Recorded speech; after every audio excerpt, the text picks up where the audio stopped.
उम्मेदवार भाइहरू, नेपाल आदर्श बहुमुखी क्याम्पस शिवपुरका तर्फबाट नेभी सङ्घका उम्मेदवार सभापति पदका नेभी सङ्घका तर्फबाट उम्मेदवार सुनिल हरिजन भाइ र समयथान बहुमुखी क्याम्पसमा नेपाल विद्यार्थी सङ्घको तर्फबाट सभापति पदका उम्मेदवार प्रमेश कुमार चौधरी भाइ दुवैजनाले राख्नुभएका प्रतिबद्धता र घोषणापत्रमा जारी गर्नुभएका प्रतिबद्धताहरूलाई नेपाल विद्यार्थी सङ्घले दृढ रूपमा गम्भीरताका साथ आफ्ना बाचाहरू पूरा गर्नका निम्ति पहल गर्नेछ। त्यसका लागि नेभी सङ्घ वचनबद्ध छ र त्यसै गरी नेपाल विद्यार्थी सङ्घलाई देशैभरि जुन किसिमको समर्थन विगतमा विद्यार्थी साथीहरूले जुन विश्वास गर्दै नेपालकै सबैभन्दा ठुलो विद्यार्थी सङ्गठनका रूपमा निर्वाचित गराउँदै आउनुभएको छ, त्यसै अनुरूप यसपालि पुनः यस कपिलवस्तुको पश्चिमी क्षेत्रमा रहेका जहाँ समावेशिताका हिसाबले थारू, मधेसी, मुस्लिम, पहाडी गरी सबैको सामूहिक रूपमा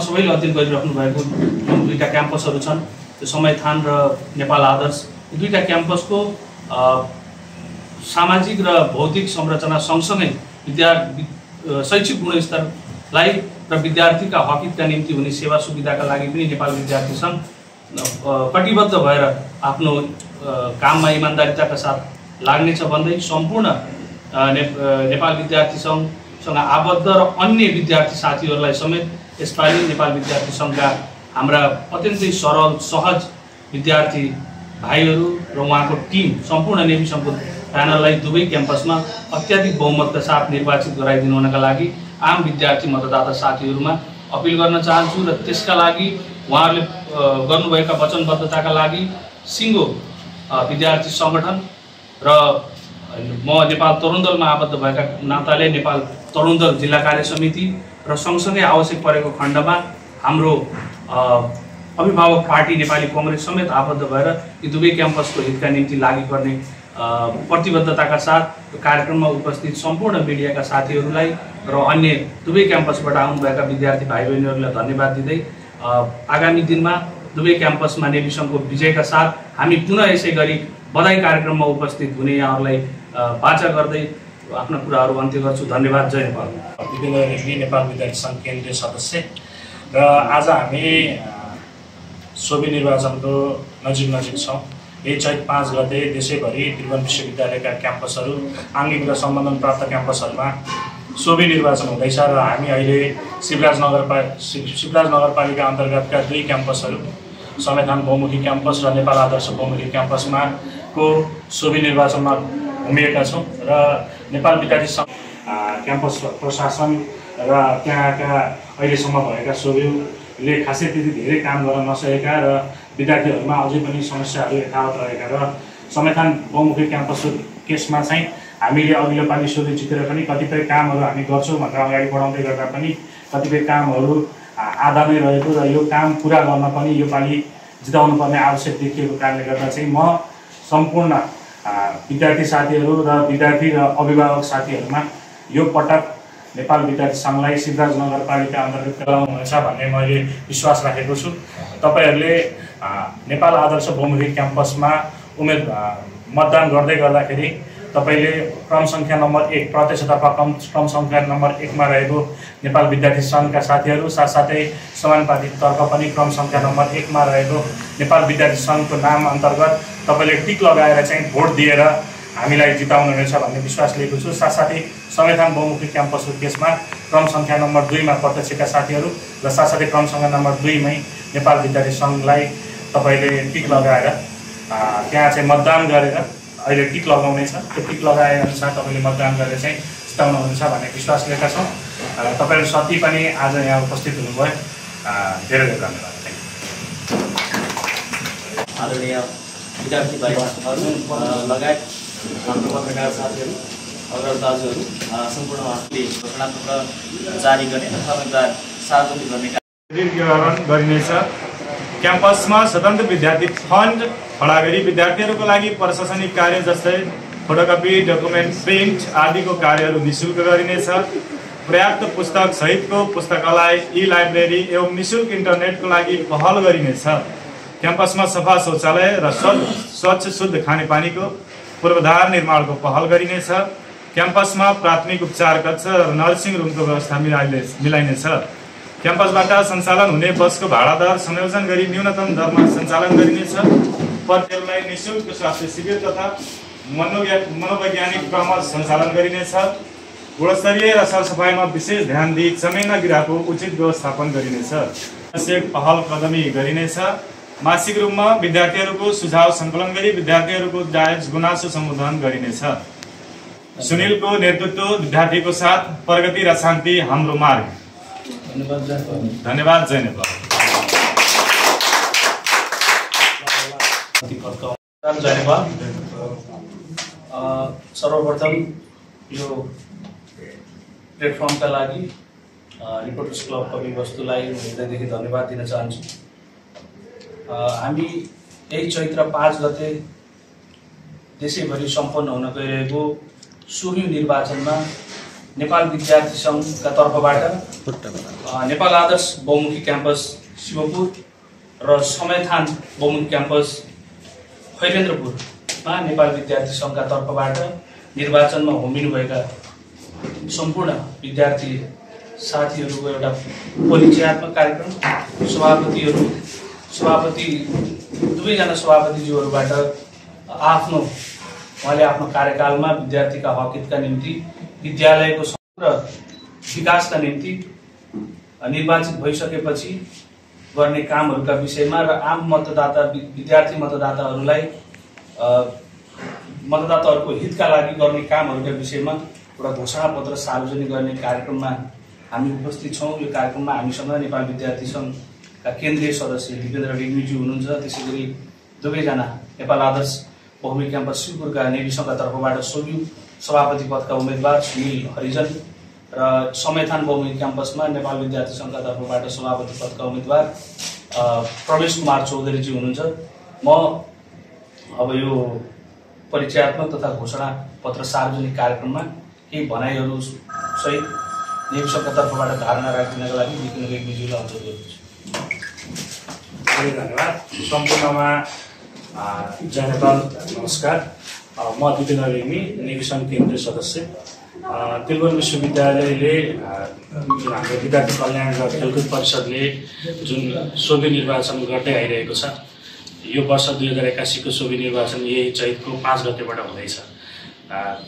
एकदम हामी शिवराज नगरपालिका अन्तर्गतका 2 क्याम्पस, त्रिभुवन विश्वविद्यालय अन्तर्गतका 2 क्याम्पस, समयथान बहुमुखी क्याम्पस र आदर्श बहुमुखी क्याम्पसमा हामी केही दिनदेखि हाम्रो पार्टी दर्ता कार्यक्रमदेखि लिएर अहिलेसम्मको माहौल हेर्दाखेरि एकदमै विद्यार्थीहरूले हामीलाई सद्भाव राखेर एकदम उल्लासपूर्ण वातावरणमा र सबैको एकदम हामीप्रति एउटा आश र भरोसा देखाएर जसरी विद्यार्थी भाइ बहिनीहरू हामीसँग उभिनु भएको छ, यो उम्मिदै गर्दाखेरि चाहिँ जुन भोलिदेखि हाम्रो मौन अवधि पनि सुरु हुँदैछ र हामी विद्यार्थीको तर्फबाट हामीले यो 2 क्याम्पसहरू घुम्दाखेरि नजिकबाट निहाल्दाखेरि र त्यहाँका विद्यार्थीहरूसँग प्रत्यक्ष रूपमा भेट्दाखेरि हामीले देखेका समस्याहरूलाई नै हाम्रो घोषणापत्रमा तयार गरेका छौँ। हाम्रो घोषणापत्र धेरै ठुलो घोषणापत्र पनि छैन। हामीले सानो घोषणापत्रमा कसरी हुन्छ हाम्रो 2 सभापतिका उम्मेदवार सुनिल हरिजन भाइ हाम्रो नेपाल आदर्श बहुमुखी क्याम्पस र त्यसपछि परमेश कुमार चौधरी भाइ हाम्रो समयथान बहुमुखी क्याम्पसका 2टा भाइहरूसँग कोर्डिनेसन गरेर र यसमा चाहिँ हामीले प्रत्यक्ष सदस्य, समानुपातिक सदस्यहरूलाई सबैलाई राखेर हामीले यसमा उठाएका छौँ। र विस्तृत रूपमा अलिकति मैले कुराहरू भन्न खोज्दाखेरि 2 क्याम्पस मैले भिजिट गर्दाखेरि के देखेँ त भन्दाखेरि चाहिँ साँच्चीकै अवस्था चाहिँ एकदमै नाजुक र दयनीय अवस्था छ। अहिलेसम्म यत्रो सोभि निर्वाचनहरू भए, विभिन्न क्याम्पसका पदाधिकारीहरू त्यहाँ चुनिनुभयो। उहाँहरूको कामहरू हेर्दाखेरि हामी सरसर्ती जाँदाखेरि बरु अहिले 1 देखि 5 कक्षासम्म पढाउने प्राइमरी बोर्डिङ स्कुल अलि राम्रो हुन्छ, स्मार्ट फेसिलिटिजहरूमा गइसक्यो। तर बहुमुखी क्याम्पसहरू मैले प्रत्यक्ष रूपमा हेरेँ। आदर्श बहुमुखी क्याम्पसमा स्मार्ट बोर्डहरूको फेसिलिटी पनि छैन, इन्टरनेटको फेसिलिटी पनि छैन। भित्र हेर्दाखेरि जिरो छ। टाइमले त्यहाँ त्यो अवस्थाहरू देख्दाखेरि के देखेँ त भन्दा यत्रो ब्याचलर लेभलको पढाइहरू भइरहेछ, 500+ विद्यार्थीहरू पढिरहेछ। त्यो विद्यार्थीहरूले कस्तो शिक्षा लिएर जाने र यहाँबाट निस्किएका विद्यार्थीहरू पछि गएर जुन डिजिटल लर्निङको एज छ, स्मार्ट भनिरहेको छ, जेनजी भनिरहेको छ, बिस्तारै डिजिटलाइज टेक्निकल रूपमा अगाडि बढिरहेको छ, त्यसमा हाम्रो विद्यार्थीहरू कसरी चाहिँ त्यहाँ गएर आफूलाई प्रस्तुत गर्ने भन्ने कुरामा एउटा क्वेसन मार्क आउँछ। र मैले एउटा कुरा के पनि सुने त भन्दाखेरि यो विद्यार्थीहरू त्यहाँ सानो सानो कुराहरू पनि पूर्वाधारका कुराहरूमा खानेपानी, स्वास्थ्य, सरसफाइ, एउटा विद्यार्थीलाई सानो चाहिने सेनिटरी प्याड अथवा विद्यार्थीहरू घाइते हुँदाखेरि त्यो चाहिँ नर्सिङ रुम लगायतका सुविधाहरू पनि हामीले त्यहाँ देखेनौँ, जुन अहिले प्रत्येक प्रदेशका प्रत्येक 10 कक्षासम्म पढाइ हुने स्कुलहरूमा नर्सिङ रुमको व्यवस्था हुन्छ, त्यो व्यवस्था पनि त्यहाँ छैन। र यो कुराहरू देख्दै गर्दाखेरि हामीले यही कुराहरूलाई चाहिँ उजागर गरेका छौँ, यही कुराहरूलाई एकदम महत्त्वका साथ दिएका छौँ।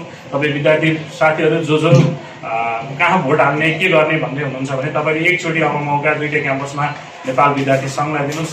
नेपाल विद्यार्थी सङ्घ क्रम सङ्ख्या अनुसार 1 नम्बरमा तपाईँले पाउनुहुन्छ आदर्श बहुमुखी क्याम्पस शिवपुरमा, क्रम सङ्ख्या अनुसार 1 नम्बरमा प्रत्यक्षतर्फमा पनि र समानुपातिक तर्फमा पनि हाम्रो प्यानल रहेको छ। र साथसाथै तपाईँको हाम्रो संविधान बहुमुखी क्याम्पसमा चाहिँ क्रम सङ्ख्या 2 मा हाम्रो पार्टीको उम्मेदवार र त्यसपछि समानुपातिक पार्टीको नाम रहेको छ। यही कुरा म भन्न चाहन्छु। र म नेवी सङ्घको केन्द्रीय सदस्य भएर क्याम्पस आउँदै गर्दाखेरि म एकदम यहाँ खुसी छु। अहिले हामीले देखिरहेका छौँ देशभरि नेवी सङ्घमा विवाद छ, क्याम्पसहरूमा त्यो खालको माहौल देखियो। तर हामी एकदमै पार्टी उम्मेदवार दर्ता गर्दाखेरि हामी दुईटै क्याम्पसमा अगाडि नै भयौँ। दुईटै क्याम्पसमा हामीले एकदमै हामी मेन्टली प्रिपेयर थियौँ। त्यही भएर विद्यार्थी भाइ बहिनीहरू र जति पनि अग्रज व्यक्तित्वहरू, अभिभावक जतिले हामीलाई सुनिराख्नु भएको छ, तपाईँहरू सबैजनाले योपालि नेपाल विद्यार्थी सङ्घलाई आफ्नो आस्था र तपाईँले भरोसा गर्नुहुनेछ। पार्टीभन्दा माथि उठेर क्याम्पसलाई कसरी उठाउने भन्ने कुरामा लाग्नु होला। मन परेपछि त नेपाल विद्यार्थी सङ्घ छँदैछ, अहिलेलाई कसरी क्याम्पस बनाउने भन्नेमा लाग्नु तपाईँहरूले सहयोग गर्नुहुन्छ भन्दै हाम्रो 2 सुनिल हरिजन हाम्रो नेपाल आदर्श बहुमुखी क्याम्पस र साथसाथै परमेश कुमार चौधरी भाइको हाम्रो संविधान बहुमुखी क्याम्पस दुवैको प्रत्यक्ष र समानुपातिक उम्मेदवारहरूलाई विजय गराउनको लागि म हार्दिक अनुरोध गर्छु। धन्यवाद।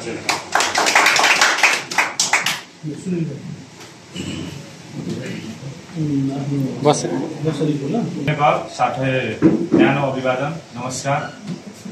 म नेपाल आदर्श बहुमुखी क्याम्पस शिवराज शिवपुरमा अध्ययनरत 4थो वर्षमा अध्ययनरत यसै नेवी सङ्घका सभापति उम्मेदवार सुनिल हरिजन घोषणा पत्र यो मिडिया मार्फत जाहेरी गर्न चाहन्छु। जस्तै हिजोको दिनमा हाम्रो अनेरा साबियो जित्दाखेरि के भयो के भएन हैन, हाम्रा विद्यार्थी भाइ बहिनीहरूलाई थाहा छ। र अहिलेको यदि साथ सहयोग हामीलाई हाम्रो नेवी सङ्घलाई दिनुभयो भने हामी आफ्नो जुन प्रतिबद्धता गरेका छौँ त्यो पनि अवश्य नै पुरा गर्छौँ र पुरा गर्ने पनि छौँ। र त्यसमा जस्तै हाम्रो त्रिभुवन विश्वविद्यालयबाट 2071मा छात्रवृत्ति भएअनुसार 10% हरेक विद्यार्थीलाई छात्रवृत्ति दिलाउने घोषणा र साथै क्याम्पसमा नर्सिङ रुमको व्यवस्था, डिजिटल ई-लर्निङको व्यवस्था मिलाइनेछ।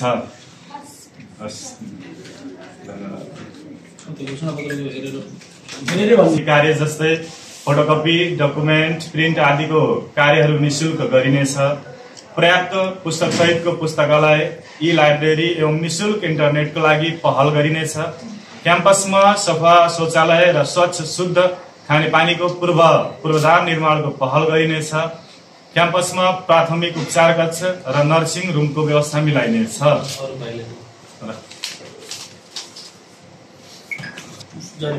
जय नेपाल। म परमेश कुमार चौधरी संविधान बहुमुखी क्याम्पस का उम्मेदवार सभापति। यस म आफ्नो क्याम्पस का सबै जति समस्या छ विद्यार्थीहरूको म आफूलाई तथा पद का संबंधित कार्य निर्देशक 2071 अनुसार अनिवार्य रूप में 10% छात्रवृत्ति प्रदान गरिनु पर्ने छ। जस का नीति पहल गरिने छ। विद्यार्थीहरूको लागि प्रकाशनिक कार्य जस्तै फोटोकपी, डकुमेन्ट प्रिन्ट आदिको कार्यहरू निःशुल्क गराउनेछ। प्रत्येक पुस्तक सहितको पुस्तकालय ई-लाइब्रेरी एवं निःशुल्क इन्टरनेटको लागि पहल गर्ने